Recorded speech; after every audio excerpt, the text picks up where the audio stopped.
नाज़रीन, ईरान जंग का फॉल आउट आ रहा है और बड़ी शिद्दत के साथ आ रहा है, बड़ी तेजी के साथ आ रहा है और ये दुनिया को तब्दील कर रहा है, ये दुनिया के अलायंसेस तब्दील कर रहा है, ये दुनिया का बैलेंस ऑफ पावर तब्दील कर रहा है, ये रीजन को भी बदल रहा है और आलमी सियासत को भी ये मुकम्मल तौर पर रीशेप कर रहा है। नाज़रीन, इस वक्त की जो सबसे बड़ी खबर है जिसने आलमी सियासत में भूचाल मचा दिया है वो ये है कि यूएई ये ओपेक से निकल गया है। अच्छा, ओपेक क्या है बहुत सारे लोग जानते होंगे। ओपेक जो है और ओपेक प्लस बाद में हो गया, ये ऑयल प्रोड्यूसिंग कंट्रीज हैं, ये उनकी ऑर्गेनाइजेशन है, उनकी एसोसिएशन है जिसका लीडर सऊदी अरेबिया है। अब ओपेक जो है ये दुनिया की one of the most powerful association है, ऑर्गेनाइजेशन है जिसका आलमी सियासत के ऊपर बहुत इंपैक्ट है, जिसका दुनिया की इकोनॉमी के ऊपर बहुत इंपैक्ट है, क्योंकि दुनिया की जो एनर्जी है वो ये प्रोड्यूस कर रहे हैं।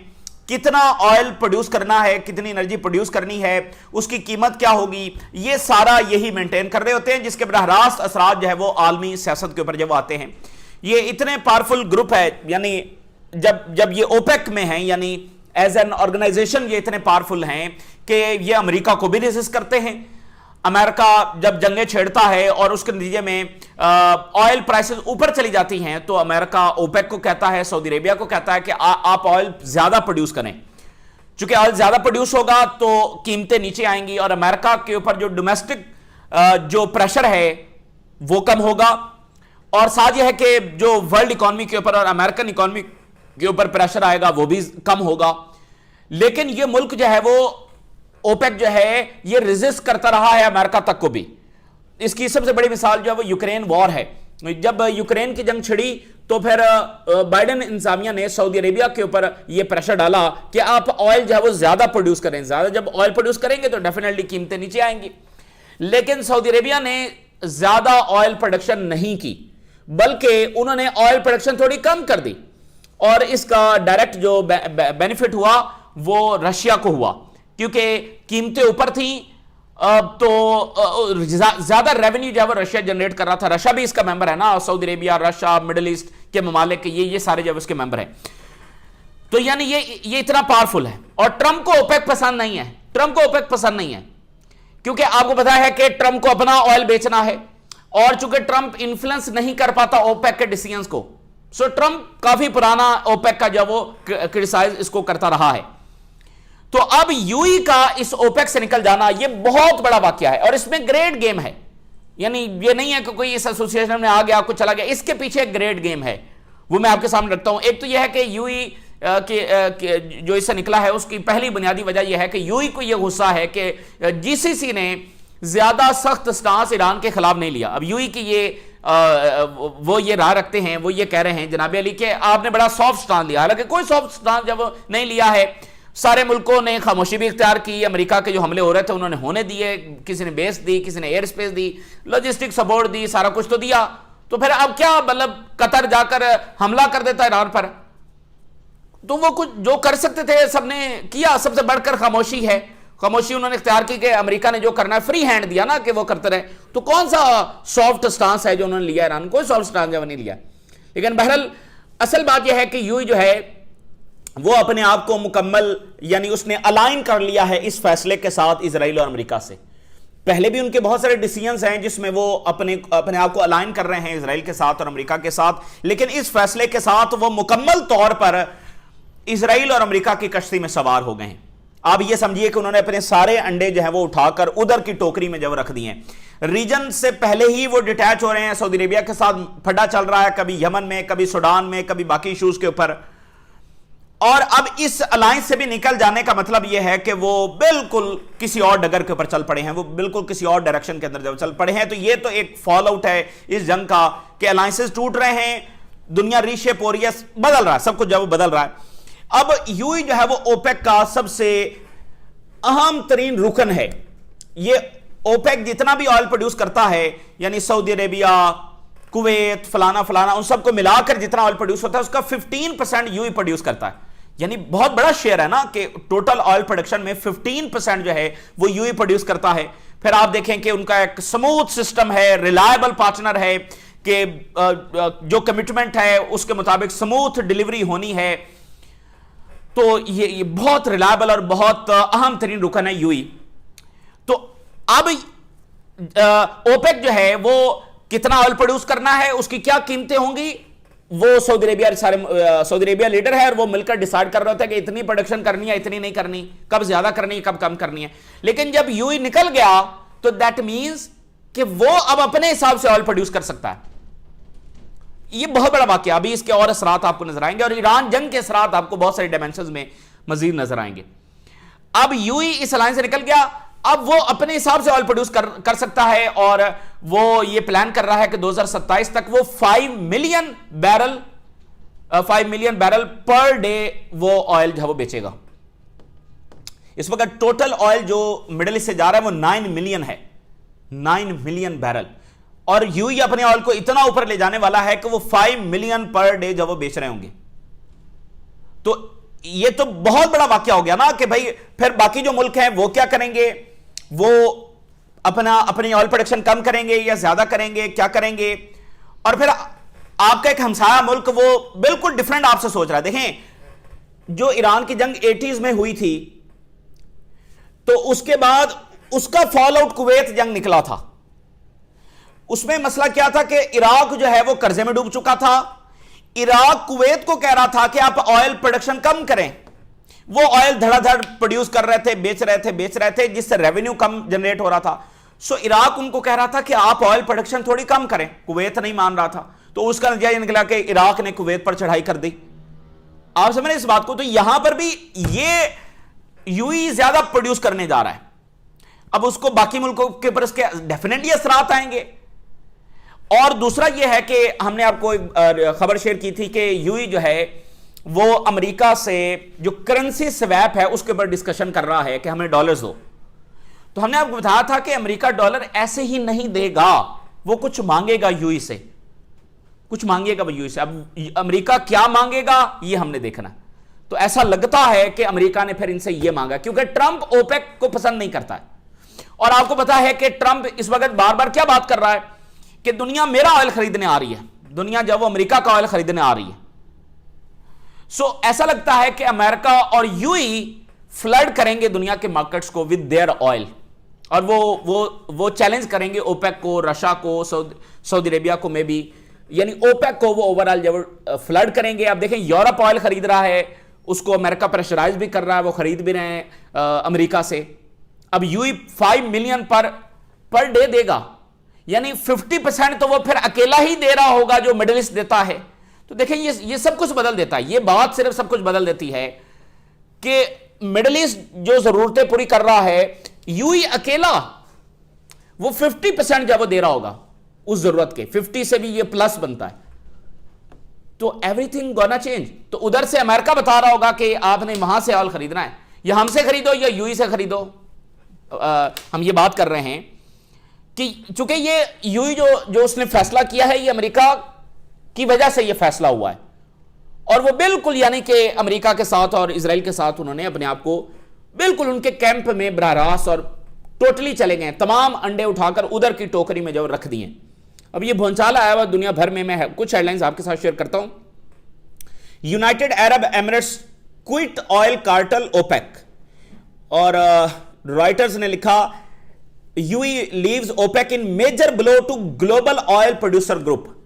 देखें ओपेक कमजोर हुआ ना, इस तरह से तो इस तरह से तो मुल्क छोड़ते चले जाएंगे तो कमजोर होगा, ओपेक कमजोर होगा। ये आप देख रहे हैं दुनिया रीशेप हो रही है। सो मेजर ब्लो है ऑयल प्रोड्यूसर ग्रुप को। वाशिंगटन पोस्ट ने लिखा है UAE to leave OPEC amid Hormuz oil crisis, a blow to Saudi Arabia. अब ये लिख रहा है Washington Post, Bloomberg, UAE to leave OPEC as Iran war reshapes oil market. Iran war जब रीशेप कर रही है। और दी गार्डियन ने क्या लिखा है, गार्डियन की हेडलाइन बड़ी इंपॉर्टेंट है। गार्डियन ने लिखा है UAE quits OPEC in win for Trump as oil cartel weakened. ये ट्रंप के लिए विन है चूंकि ओपेक जो है वो कमजोर पड़ा है। सो मैंने आपको बताया कि ट्रंप क्रिटिसाइज करता रहा है, कई सालों से कर रहा है, बहुत पुराना वो क्रिटिसाइज करते हैं ओपेक को, और यहां पर वो अपना ऑयल बेच रहे हैं। देखें ट्रंप क्या चाहता है, ट्रंप कह रहा है रशिया का ऑयल भी ना बिके, सऊदी अरेबिया का भी ना बिके, सिर्फ मेरा ऑयल बिके। और जो सारी एनर्जी यूरोप ले रहा था रशिया से, उसको अमेरिका ने रिप्लेस कर दिया है। तो अब वो ओपेक से भी खुश नहीं है, क्योंकि ओपेक जो है वो उनकी बात नहीं मानता कि जितना वो, चूंकि बात भाई क्यों माने, ओपेक ने तो अपने फायदे में देखना है ना। और अमेरिका जंगे छेड़े और फिर इनको कहे कि नहीं आप ज्यादा प्रोड्यूस करें, तो ऐसा तो नहीं। तो वो तो अपने हिसाब से सही फैसले करते हैं, जो भी फैसले करते हैं वो अपने इंटरेस्ट में करते हैं, वो अमेरिका की मर्जी के मुताबिक क्यों करें। सो ये ओपेक जो है, यानी अब यूई और America, they would be flooding the market. देखें, अमेरिका को एक पार्टनर चाहिए था ना, एक पार्टनर बड़ा, जो बड़ा ऑयल प्रोड्यूसिंग कंट्री हो। और फिर जाहिर है कि आपको पता है कि जिस पर इजराइल हाथ रखेगा वो उसी का अप्रूवल होगा ना। कोई और मुल्क का अप्रूवल तो नहीं हो सकता जो इजराइल को मानता ही नहीं है। सो चूंकि यूई तो बहुत आगे तक जा चुका है अपनी पॉलिसीज में इजराइल के साथ, तो इसलिए इजराइल का चूंकि अप्रूवल है तो अमेरिका का भी अप्रूवल है। तो बहरहाल अब देखिए ना, सियासत बदल रही है, रीजन बदल रहा है। अब ये इसकी बहुत सारे डायमेंशन हम अगली वीडियोस में जब डिस्कस करते रहेंगे। अब रीजन इसको कैसे रिएक्ट करेगा, और अगर एक और दोबारा जंग होती है और बाकियों की ऑयल प्रोडक्शन मुतासर होती है तो फिर क्या होगा। यानी कि यूई तो चाह रहा है ना वो ज्यादा से ज्यादा बेचेगा, तो बाकी अगर दोबारा जंग होती है और बाकियों की ऑयल प्रोडक्शन ज्यादा मुतासर हो जाती है, तो ये मजीद देखिए, मैंने आपको बताया ना कि ये जंग मजीद जंगों को जन्म दे सकती है। जैसे ईरान की जंग हुई 80s में, तो उसका नतीजा इराक और कुवैत की जंग में निकला। और हालांकि इराक और कुवैत इत्तेहादी थे अगेंस्ट ईरान, और उस कुवैत इराक जंग का नतीजा यह निकला कि फिर ये अमेरिका की जो बेसिस बनी है, जो आज तक कितना बड़ा मसला है। सो ये जंग और कितनी जंगों को जन्म देती है, क्या क्या मिसाल पैदा करती है, और जो इजराइल की प्रेजेंस है इस गल्फ कंट्री में, वो बहुत बड़ा मसला बनने जा रही है। सो ये बहुत ज़रूरी है कि सऊदी अरेबिया, ईरान, कतर, ये मुल्क बहुत कोऑर्डिनेशन के साथ चलें, बड़ी समझदारी के साथ चलें और मामलात को जो है आगे बढ़ाएं। अच्छा, एक्सियोस की ये रिपोर्ट है कि ट्रंप जो है वो एक और हमला लॉन्च करने जा रहा है ईरान के ऊपर, लेकिन फिलहाल वो हेजिटेट कर रहा है एक्सियोस की रिपोर्ट के मुताबिक। और वो ये चाह रहा है कि जो इकोनॉमिक ब्लॉकेड उसने कर रखा है उसका रिजल्ट आ जाए, कि इकोनॉमिक ब्लॉकेड का क्या नतीजा है। ये ट्रंप इंतजार कर रहा है कि भाई जो ब्लॉकेड किया हुआ, क्या उसके नतीजे में ईरान कोलैप्स हो रहा है, ईरान के ऊपर कोई असर पड़ रहा है, क्या हो रहा है। सो अभी तक वो सिर्फ ये वेट कर रहा है। ये एक्सियोस की रिपोर्ट है।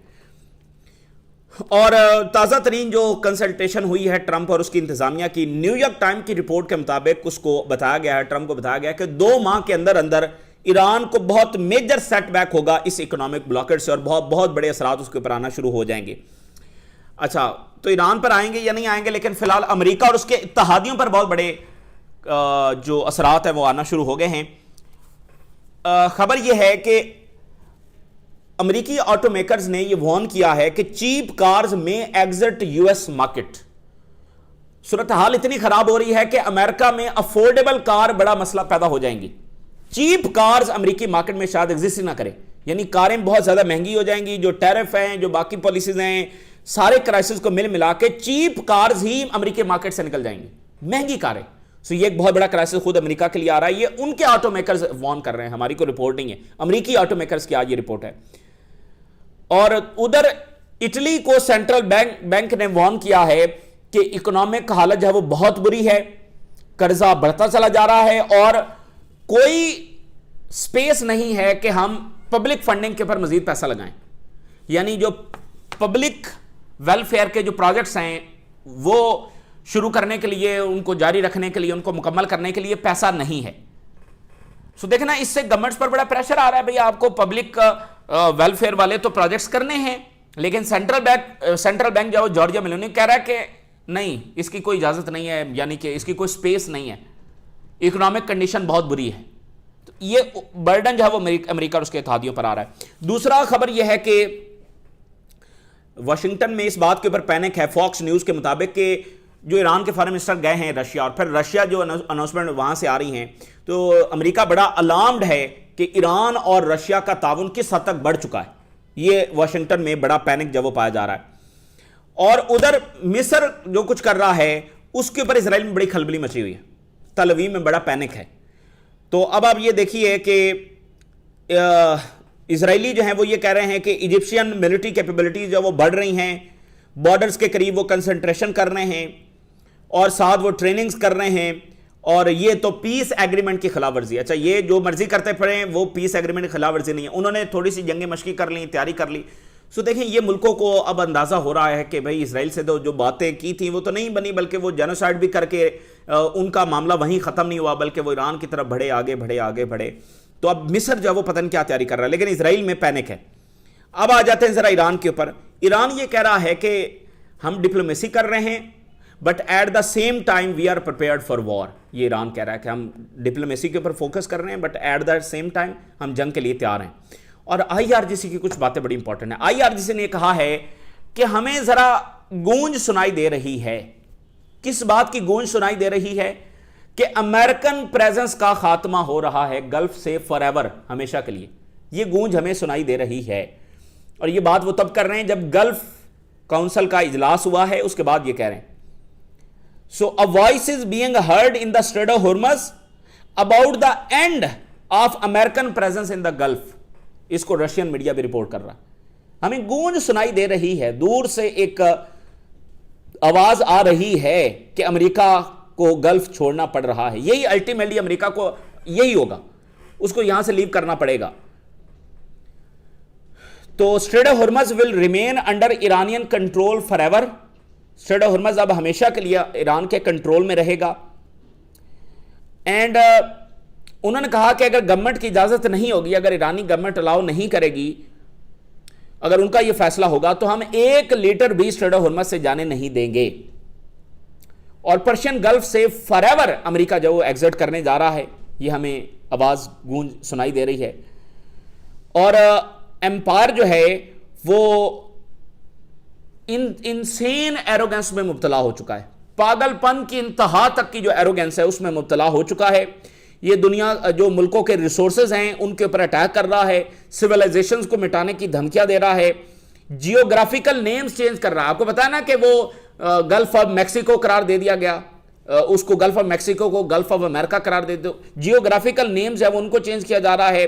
अदर मुल्कों की जो लैंड की ऑनरशिप है उसको अपने कब्जे में लिया जा रहा है। लीगल सिस्टम्स को चेंज किया जा रहा है, और जो वेनेजुएला में किया गया और जो क्यूबा में किया जा रहा है, अगर इसी अप्रोच को जारी रखा गया तो दुनिया एक बहुत ही डेंजरस सिचुएशन की तरफ चली जाएगी, जो कि बिल्कुल कंट्रोल नहीं की जा सकती। दुनिया कैसी सिचुएशन की तरफ चली जाएगी जिसको कंट्रोल नहीं किया जा सकेगा, ये आईआरजीसी कह रहा है। उधर ईरानी जो हैकर ग्रुप है वो बड़े बड़े ऑपरेशन कर रहा है, और अभी ताजा तरीन जो उन्होंने दावा किया वो ये कह रहे हैं कि हमारे एजेंट्स ने ऑन ग्राउंड इसराइल में जाकर ऑपरेशंस किए हैं। यानी एक तो ऑनलाइन है ना, वो कह रहे हैं हमारे एजेंट्स ने ऑन ग्राउंड, यानी हमने किसी को हायर किया, उसने फिर जाकर वहां पर ऑपरेशंस किए हैं इजराइल की टेरिटरी के अंदर। और हिजबुल्लाह ने इजरायली ट्रूप्स के ऊपर अटैक किया है, मरकावा टैंक्स को तबाह किया है, बुलडोजर्स को तबाह किया है। हिजबुल्लाह के हमले जब जारी हैं। एक और बड़ा वाकया मैं आपके सामने रखता हूं, इससे आपको अंदाजा होगा कि इजराइल के खिलाफ एक तब्दीली वेस्ट में आ रही है। ऑल दो वो आइडियल नहीं है, ऑल दो वो बहुत ग्रेजुअल है, बहुत स्लो है, लेकिन वो तब्दीली आ रही है। माइक्रोसॉफ्ट दुनिया की बड़ी कंपनी है और इजराइल को मुकम्मल टेक्नोलॉजिकल सपोर्ट जब वो देते रहे हैं 2-3 साल से, जो कुछ हुआ उसमें मुकम्मल तौर पर उनकी सपोर्ट रही है। लेकिन माइक्रोसॉफ्ट ने बहुत बड़ा फैसला लिया, बहुत बड़ा फैसला लिया। उन्होंने अपने जो मैप्स हैं उनको अपडेट किया। वेस्ट बैंक के अंदर जो मैप्स हैं उनके जो जियोग्राफिकल नेम्स हैं वो जो इजराइल ने दिए हुए हैं उसके मुताबिक उनके मैप्स थे। यानी जैसे वेस्ट बैंक को इजराइल ने जुडाया और सिमारिया, जो उनका मजहबी नाम वो देते हैं इस इलाके को, वो दिया हुआ था। फिर उसमें जो बाकी डिफरेंट एरियाज हैं उसमें वही जो इजराइल ने उनको नाम दिए थे उन्होंने वो पुट किए हुए, यानी फलस्तीनी शनाख्त को वहां पर मिटा गया। अब माइक्रोसॉफ्ट ने वापस अपडेट कर दिया है उन तमाम इलाकों को फलस्तीनी आइडेंटिटी के साथ। बहुत बड़ा वाकया है, चूंकि माइक्रोसॉफ्ट में बहुत एक मुजाहरे हुए हैं, वहां के एम्प्लॉयज ने प्रोटेस्ट किए और बहुत सारे रिजाइन उन्होंने किया, बहुत सारों को निकाल दिया गया। तो ये काफी 1-2-2-2.5 साल से ये तहरीक वहां पर चल रही थी। सो उस तहरीक का आज ये छोटा सा आप कह लें कि एक नतीजा निकला है, जो कि अपने इंपैक्ट के हवाले से बहुत बड़ा है, अपने जेस्चर के हवाले से बहुत बड़ा है कि इन कंपनीज को तो कोई प्रेशराइज नहीं कर सकता, ये तो दुनिया को चला रही हैं ये कंपनीज। उन्होंने बहरहाल ये इतना बड़ा उनको फैसला जब लेना पड़ा है, सो कहीं ना कहीं एक तब्दीली आ रही है। मुसाद चीफ ये कह रहा है कि हमने लेबनान और ईरान के बॉर्डर्स को ब्रीच करके वहां पर जाकर हमने ऑपरेशंस किए हैं और बड़ी वैल्यूएबल इंफॉर्मेशन हमने हासिल की है। मुसाद चीफ का दावा है, लेकिन यह दावा उसका उससे भी बड़ा है। कहता है कि हमने खुफिया पॉलिटिकल ऑपरेशंस किए, पॉलिटिकल कैंपेन्स की हैं, और ताकि हासिल कर सकें importance in the regional alliance. ये बड़ा वाकया है, यानी वो बता रहे हैं कि कैसे उन्होंने पॉलिटिकल कैंपेन्स की, कैसे गवर्नमेंट्स को सबड्यू किया। एक तो है ना मिलिट्री ऑपरेशंस, नहीं ये दूसरी बात वो कर रहे हैं, कैसे रीजनल अलायंसेस को मजबूत करने के लिए पॉलिटिकल कैंपेन्स की और गवर्नमेंट्स को सबजुगेट किया। ये मुसाद चीफ साहब जब दावा कर रहा है, अब जरा अंदाजा करें तो कौन से ऐसे मुल्क हैं, अब आप अंदाजा लगा सकते हैं। और आपको पता है गल्फ मुल्क जिसका अलायंस पहले से भी ज्यादा डीपर हो गया है इजराइल के साथ, और कहता है कि इजराइल की जो स्ट्रेटेजिक पोजीशन है अब वो बहुत ज्यादा मजबूत हो चुकी है। और नेतन्याहू और ट्रंप की कॉल पर बात हुई, नेतन्याहू ने ट्रंप को बताया कि हिजबुल्लाह जो है वो सीज फायर को वायलेट कर रही है। और इजराइल से जो पोल सामने आया है, ओनली 14% इजरायली जो हैं अब लेबनान की जंग को सपोर्ट करते हैं, ओनली 14%। तो ये ताज़ा तरीन डेवलपमेंट्स हैं जो आपके साथ शेयर किया। आपने राज रोगा करें, इजाज़त दीजिए, अल्लाह हाफिज़।